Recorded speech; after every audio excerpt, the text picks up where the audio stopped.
Alexa Lavoie pour Rebelle News et aujourd'hui, je vous apporte une histoire qui s'est déroulée à Sainte-Pétronille, au Québec.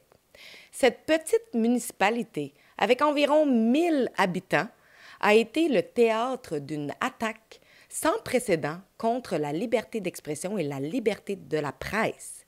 Plusieurs lettres légales, en fait mises en demeure, ont été envoyées par la municipalité utilisant les fonds des contribuables à 95 résidents, ainsi qu'au journal local afin de les faire taire concernant l'embauche de la nouvelle directrice générale, Nathalie Paquette. Alors la présidente m'a appelé pour me dire « On ne publiera pas le texte afin de préserver la santé financière du journal » parce qu'il menaçait aussi de faire couper le financement parce que le journal, comme il est un journal communautaire, il reçoit une partie de son financement de la MRC.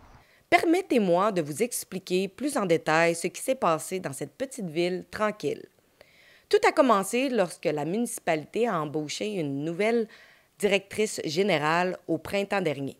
La municipalité a mentionné avoir mené un exercice de sélection rigoureux mené en collaboration avec une entreprise externe.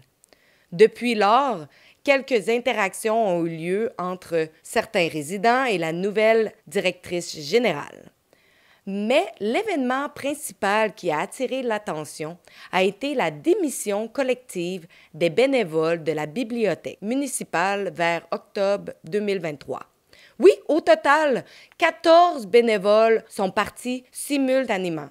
Selon certains citoyens, la nouvelle directrice générale a tenté de prendre contrôle de la bibliothèque en brisant en fait l'énergie de l'équipe qui était dynamique. Mais dans la lettre distribuée aux résidents par les bénévoles de la bibliothèque, ils ont mentionné que la municipalité a instauré un régime de contrôle excessif et démobilisateur, refusant de réembourser les bénévoles pour leur dîner annuel et s'appropriant les avantages des expositions et publications de la bibliothèque, tout en affirmant son autorité sur l'institution et ses activités. De plus, après avoir appris que Nathalie Paquette était l'ancienne directrice générale d'une autre municipalité auparavant, appelée Val-des-Lacs, les résidents de Sainte-Pétronille ont retrouvé des articles préoccupants datant d'avril 2022 sur Val-des-Lacs alors que Nathalie Paquette était directrice générale, indiquant que près de la moitié des employés de la municipalité avaient démissionné et que Mme Paquette était sous enquête. Suite à toutes ces préoccupations et constatant que Nathalie Paquette évitait apparemment de répondre clairement aux questions financières lors des réunions du conseil, un groupe de résidents a décidé d'approfondir un peu plus le passé de cette nouvelle directrice générale. Nathalie Paquette était l'ancienne directrice générale de Val-des-Lacs, comme je l'ai dit, du 25 mars 2020 au 4 avril 2022, date à laquelle elle a été licenciée de son poste. Après une demande d'accès à l'information, un résident a pu obtenir la lettre de licenciement de Nathalie Paquette. Nous pouvons y lire dans cette lettre qui a été cavardée que Mme Paquette a commis de multiples négligences graves. De plus, certains citoyens de Val-des-Lacs ont également confessé sous le sceau de la confidentialité aux résidents de Sainte-Pétronille, affirmant que des événements similaires s'étaient produits là-bas également, et mentionnant le climat toxique qui y régnait. Suite à ces révélations qui ont soutenu les préoccupations des résidents concernant la nouvelle directrice générale, un groupe a produit une pétition visant à examiner le processus d'embauche de Nathalie Paquette. Cette pétition a été signée par 97 citoyens et a été envoyée par huissier à la municipalité le 11 décembre en fin de matinée. Le soir même, une réunion du conseil municipal a été très tendue et le rédacteur en chef du journal local Le Tour de l'Île, Marc Cochrane, était présent. 2 jours plus tard, Marc a reçu un appel de l'avocat de la municipalité le menaçant de ne pas publier d'article sur la réunion du conseil sous peine de poursuites judiciaires. Il est à noter que le journal local reçoit 25 de son financement de la municipalité, ce qui le rend vulnérable financièrement aux litiges contre la municipalité. Non seulement le journal local a reçu un avis juridique et une menace de la municipalité, mais les 97 signataires de la pétition ont également reçu un avis juridique via un huissier mentionnant le risque de poursuite s'ils poursuivaient leur harcèlement, intimidation et violence vis-à-vis Mme Paquette. Nous parlons ici de 10 de la population ayant reçu une mise en demeure pour avoir exercé à travers un outil démocratique, une pétition, pour faire entendre leurs demandes à la municipalité, ce qui constitue une entrave à la liberté, non seulement de la presse, mais une liberté d'expression. Il faut rappeler que d'abord, j'avais couvert l'Assemblée de conseil municipal de la municipalité de Sainte-Pétronille le 11 décembre.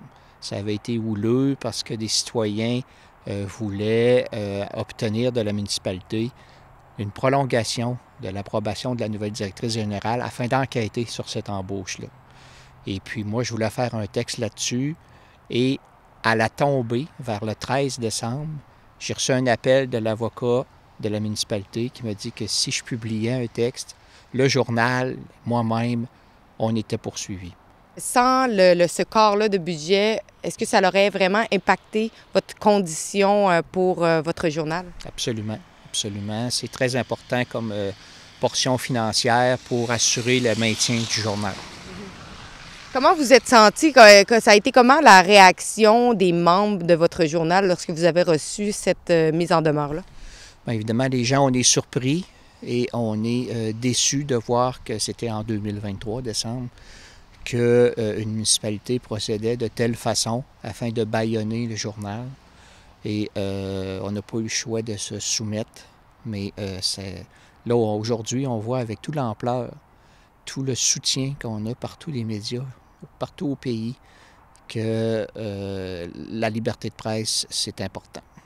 Est-ce que vous avez essayé de contacter le maire par la suite de cette mise en demeure-là pour essayer d'avoir des explications? Non, parce qu'on procédait avec les avocats. Ça fait que c'était comme ça qu'on procède d'une manière ou d'une autre. Pour tous les autres médias, ils ont essuyé des fins de non-recevoir et c'était toujours au niveau des avocats. Et par la suite, tout récemment, il y a une firme de communication qui a envoyé un communiqué au nom du conseil municipal. Je trouve ça triste. Moi, j'ai 36 ans de métier. Ça ne m'est jamais arrivé. Le journal existe depuis 27 ans. C'est jamais arrivé. Et je souhaite que ça ne se reproduise plus jamais. Si une municipalité est prête à aller aussi loin pour faire taire ses opposants ainsi que le journal local, imaginez jusqu'où elle pourrait aller. La perte de la liberté de la presse ainsi que celle des droits des citoyens commence à petite échelle avant de se propager à plus grande échelle. Donc, restez vigilants sur ce qui vous entoure.